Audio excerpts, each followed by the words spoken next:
l'isolation de vos combles avec la société Éco-Groupage. Et la société Péris, partenaire du rugby languedocien, vous présente Série Rugby.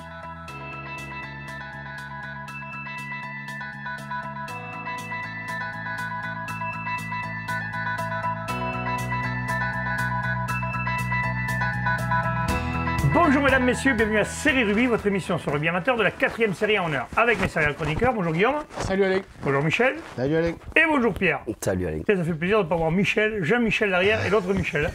Ça nous change un peu. Vous avez changé d'interverti vos rôles cette semaine? Comment ça se fait, Michel? Et ouais, écoute, c'est les finales qui ont fatigué certains. Ouais, c'est la fin de saison, tout le monde est sur les rotules. Allez, on va parler justement des matchs qui ont eu lieu ce week-end. Il y a eu 3 finales, si je ne m'abuse, c'est ça messieurs, et 2 demi-finales. On va commencer par les 2 demi-finales. De 3e série, d'abord Morodon-Moussan qui jouait contre Metz. Ça s'est joué ça à Cers, il me semble. Tout à fait. Et ça s'est disputé aux prolongations, messieurs, victoire de Morodon-Moussan, 18-14, difficilement, Michel. Ouais, difficile victoire hein, pour Morodon-Moussan. 11-11 à la fin du match. On pensait que Metz avait fait le plus dur là, avec un drop de Tournemire à la 82e pendant les prolongations. Mais Morodon-Moussan, à la dernière minute, à la 98e, marque un essai qui leur permet de passer devant. Un essai de subtil, transformé par Tota. Et, voilà, et ça les envoie en finale. Donc. Et ça les envoie en finale. Un match serré qui va certainement laisser des traces dans, les prolongations, dans les deux équipes. Les prolongations, c'est... parce que Metz menait 14-11 à 5 minutes de la fin, même pas. Je crois que c'est à la dernière minute qu'ils marquent. Ils essayaient de garder le ballon avec du pick and go un peu. Puis bon, finalement, le ballon a été récupéré par Morodon qui a écarté. C'est une jeune équipe de Morodon qui sont jeunes en profitant. Voilà. Hein. Allez, on passe à la première série, messieurs. Ouveillan-Cuxac jouait contre Nevian-Canet, ça se joue à Fleury. Et c'est Ouveillan-Cuxac, après prolongation, là aussi, qui gagne 16-10. J'en avais parlé avec Eric Doriol. Je disais cette année, il n'y a pas eu de prolongation. Les deux en prolongation. Ça a été servi cette fois. Ouais. Deux fois les prolongations.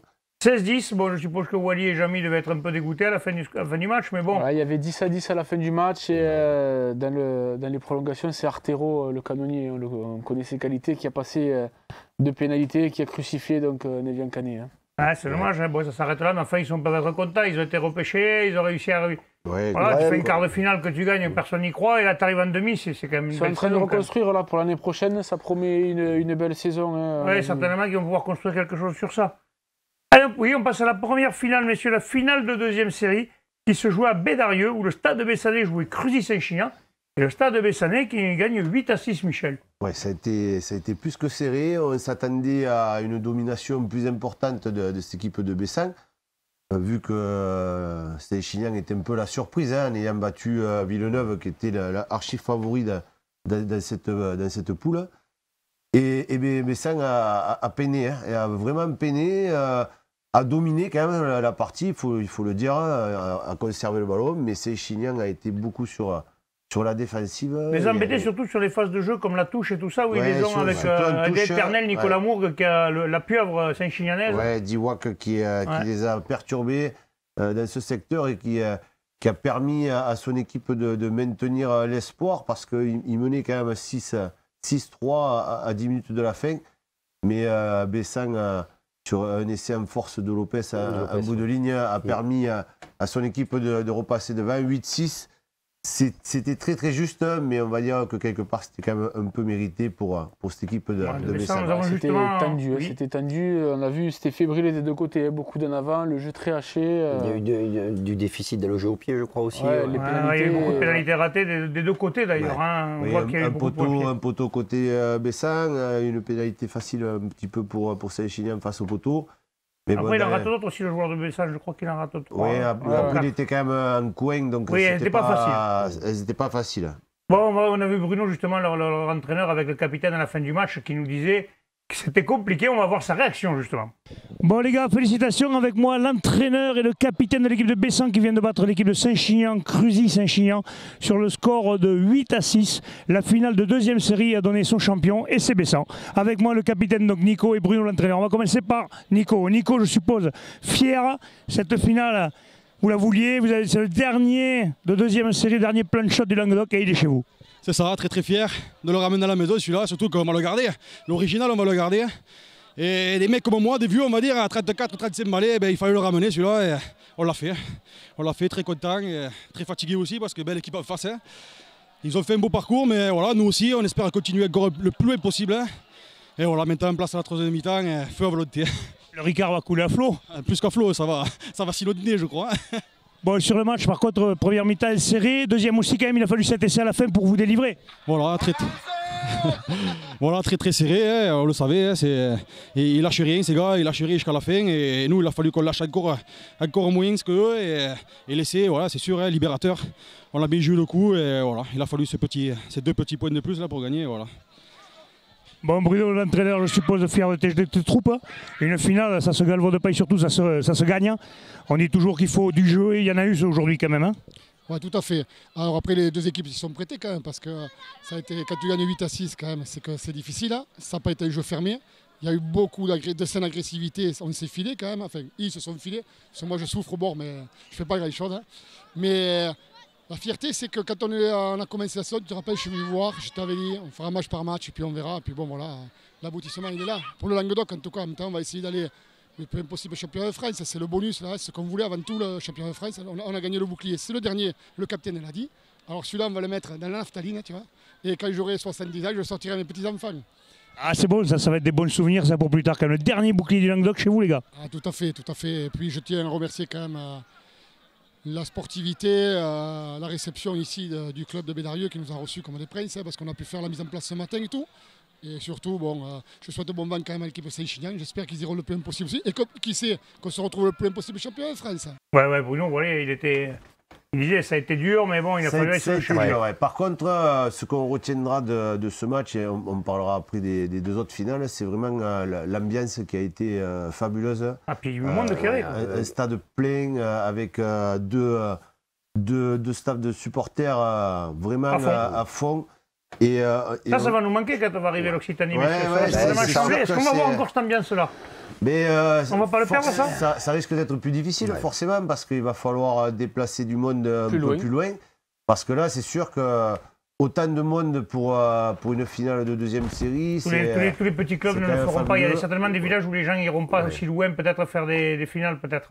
Souhaitons que non, mais. On ne sait pas ce que l'avenir nous réserve. On ne sait déjà pas comment ça va se passer. Donc, un petit mot sur Fred Chazal aussi, c'est son dernier match de série, dernière finale. Son dernier match de série. C'est très propre, j'ai trouvé, moi, ça. Il a été très bien, oui. Et on va dire que les joueurs l'ont aidé aussi parce que. Il faut de bonnes équipes. Là aussi, au niveau de l'état d'esprit. On verra que les autres finales, ça a été la même chose. Vraiment, 2 équipes qui se sont engagées à fond, mais sans mauvais geste, sans quoi que ce soit. Et ça, c'est quand même une bonne chose pour l'image de notre sport. Et bien justement, on passe à la finale de promotion honneur, messieurs. Elle était à Pézenas, nous y étions. Donc on diffusait en direct sur serierugby.fr, sur YouTube, c'est ça, Bruno, et le Facebook Live? C'est ça, tout à fait. Et donc Vincent a perdu contre Moria-Montadi 18-16, un match plus que serré. 17-16, pardon, c'est pas 18, c'est 17-16. Un petit point, mais ça s'est joué vraiment pas grand-chose. Un petit point qui coûte cher. Une super finale. Vraiment. Ouais, là, par contre, c'est pareil. Vraiment, il n'y a rien à dire. Un temps magnifique, 2 belles équipes, un bon arbitrage. On pensait que le carton de Escusa... non, c'est pas Escusa, c'est Susila, pardon. Susila qui a pris 2 cartons jaunes d'affilée. Ouais, et à la 30e minute, le rouge. Et à partir de la 30e, a condamné son équipe à jouer à 14. J'ai une question, là, purement simplement, donc un technicien, un entraîneur. Oui. Pourquoi, après le premier carton, qui est un geste bête, il ne le sort pas et ne le laisse pas peut-être se remettre ses idées en place et le faire rentrer après? C'est une question, c'est juste... Après, ça, c'est un choix. C'est le choix de coach. Après, le joueur ne le connaît pas. Peut-être qu'il était vraiment sous la tension de l'événement. Il y a des jeunes qui arrivent moins à le gérer. C'est sûr qu'il a mal géré sa pression, en tous les cas, c'est clair, parce que du coup, il a mis son équipe un peu en difficulté, bien que... Ça leur a redonné quand même... Écoute, ils ont mieux joué à 15 qu'à 14, peut-être. On pourra... Non, à 14 qu'à 15. À 14 qu'à 15. Bruno m'en est témoin avec Paul Gazin. J'étais à côté d'eux quand il a pris ce carton rouge et je leur ai dit, attention, des fois, ça transcende une équipe. Et c'est ce qui s'est passé. Et c'est exactement ce qui s'est passé. Ils étaient dubitatifs quand je leur ai dit. Puis finalement, cette équipe de Vinassan s'est libérée complètement. Alors qu'à contrario, c'est l'équipe de Montréal qui qui avait peur de perdre, en fait. Qui avait peur de perdre, alors qu'elle menait au score et avait bien le match en main. Et la peur de perdre est pas assez pris parce qu'ils sont vraiment fait peur. Greg Garcia a bouclé la boucle, champion en PDNH chez lui, c'est beau. Voilà. Ils auraient pu le perdre sur cet essai là qui a été refusé. C'est refusé sur on a parlé longtemps dans les chaumières. On en parlera, mais bon. Ça, c'est les aléas du rugby. Il y a toujours eu des matchs qui ont été perdus sur des décisions. Là, cette décision n'est pas en leur faveur. Voilà. Mais Morillon fait quand même un beau champion au vu de la saison qu'ils ont fait. On aura certainement 2 beaux représentants en phase finale du championnat de France, messieurs. On a juste après le match, on a les réactions de Greg Garcia et de Cédric Garcia. Les 2 Garcia étaient à mon micro. On a leur interview. Messieurs, avec moi, le président et l'entraîneur Cédric Garcia et Greg Garcia. Les Garcia sont en forme aujourd'hui. Bon, Greg, la boucle est bouclée à Pézenas, ça y est? Ouais. 40 balais. Ils m'ont offert un truc magnifique. Une fin magnifique. Le reste le France, bien sûr. Même si ça a été très dur, parce qu'il faut saluer cette équipe de Vinasang qui aurait bien mérité de l'emporter parce qu'on n'a pas fait un super match. Ils nous ont dominés à des moments clés. Heureusement, on a su faire le dos rond et garder ce petit point jusqu'à la fin. Bon, tant mieux pour nous. Bonne chance pour la suite et pour nous aussi. À 15 contre 14, en plus, ils ont pris un rouge de bonheur, mais ils se sont arc-boutés, ils vous ont fait douter. Ouais, grosse envie, ça les a remontés, forcément, on le savait. Nous, on n'a pas levé le pied, clairement, ils nous ont bien agressés, bien contrés, comme ils nous ont fait toute la saison. Et ensuite, bon, on a su peut-être marquer un peu plus, et peut-être que les 2 coups de pied qui manquent leur coûtent à la fin. C'est bon ça, au final, c'est comme ça. Xavier te dit félicitations mon petit. Cédric, bon je suppose un président heureux, chaque fois que je te vois je te fais l'interview, tu es heureux. Moi je suis content pour toi aussi, c'est beau ça. 2e année consécutive champion du Languedoc, tu peux être fier de ton club. Je suis très très fier et je tire le chapeau à Vinasam parce que quand tu veux être un beau vainqueur, il faut avoir un vaincu magnifique et à la fin très sincèrement, si on perd ce match, il n'y a rien à dire. Après on a fait le jeu, on s'est donné les moyens, à la fin on a joué avec nos valeurs, parce qu'on est très copains et on est allé se la chercher. Voilà. Bon, maintenant il faut aller en France, essayer de faire mieux que l'année dernière, ça va être chaud, mais pourquoi pas? Ouais, après le France, on va le prendre avec beaucoup de plaisir et de l'ambition, tu me connais, on n'ira pas passer le dimanche, donc on a une petite revanche parce que cette finale elle me reste en travers l'année dernière et j'ai une petite idée derrière la tête. On fera tout ce qu'il faut pour aller chercher quelque chose, je te garantis. Bon, ce soir ça va être la fête à Montali, le dernier plan de shot de promotionneur, il sera chez vous. Ça c'est le grand plaisir parce qu'il a déjà sa place au club, voilà, il va venir et je pense qu'il va rester longtemps et il y a des noms prestigieux dessus et on est les derniers. Il y a juste une petite place, elle est pour nous. Messieurs, félicitations et surtout bonne bringue maintenant. Merci. Ouais, donc on l'a vu, les 2 étaient enchantés, ravis. On sent l'humilité du président, ce président qui est Michel. Il pue le rugby, comme dirait l'autre. Il vit des moments fantastiques. 2 trophées d'affilée. On sent qu'il a envie de gagner la finale du France quand même. Ah, c'est clair que l'année dernière, ils l'ont perdu, ça a été une frustration. Maintenant, attention, pour arriver en finale. Plus en PH. Le chemin est long. Le chemin est long. Ça commence à... Qu'ils apprécient celui-là. J'en profiterai pour donner un peu un bon rétablissement à notre ami Totor qui a un peu trop fêté son bouclier. Il s'est endormi, il s'est endormi en voiture. Donc apparemment plus de peur que de mal, il y a plus de dégâts matériels que humains. Donc attention les gars, n'oubliez pas, la fête c'est bien, mais rentre entier surtout. Voilà, exactement. Allez, on passe à la finale honneur, messieurs, qui se jouait aussi à Pézenas. Elle s'était jouée à 18h, nous étions aussi, nous l'avons retransmis. Et c'était 7 contre les Rives d'Orbe. Voilà, c'était un peu plus sur le papier, c'était plus désavantagé pour Rives d'Orbe. Ils perdent 21-12, mais 7 a été l'équipe qu'on attendait, Michel. Non? Mais je ne vais pas parler tout le temps de tous les matchs, parce que j'étais pas tout seul. Mais... Non, mais Pierre, il ne servait à rien, il faisait caméraman, il n'a pas regardé le match. Pierre, qu'est-ce que t'en as pensé, toi? Tu pensais que 7 était vraiment au-dessus? Non, 7 a fait le travail. Je pense que c'est l'expérience qui gagne sur ce match. Et, on a vu quand même une très belle équipe, très jeune des Rives d'Orbe, qui a joué, qui a vraiment donné son va-tout jusqu'à la fin. Après, oui, l'expérience. Ça fait combien de finales consécutives qui gagnent 7 là? 2. Que 2? 3. 3, il me semble. C'est pas un record ça, parce que je crois qu'il y a pas beaucoup d'équipes qui l'ont fait, ça, 3 consécutives. Un record, je sais pas. Moi, il faudrait avoir notre ami Google. Il faudra regarder ça pour les prochaines émissions, mais je crois que pas beaucoup.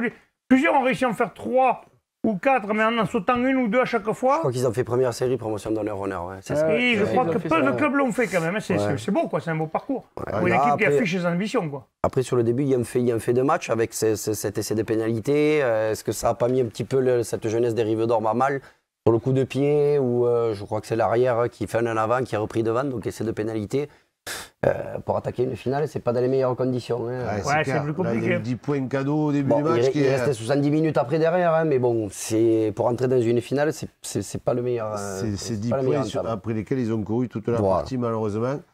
Et moi, pour revenir sur ce match et sur les autres, là, ce qui me réconforte quand même, c'est vraiment l'état d'esprit de tous ces jeunes. Ouais. Parce que autant on décrit un petit peu la jeunesse d'aujourd'hui en disant que elle n'est pas comme avant, qu'elle est feignante, que machin, qu'elle ne s'investit pas. Mais là, ils se sont envoyés. Et là, on voit quand même que cette équipe des Rives d'Or, qui est faite que de jeunes issus de l'école de rugby, était loin d'être favori.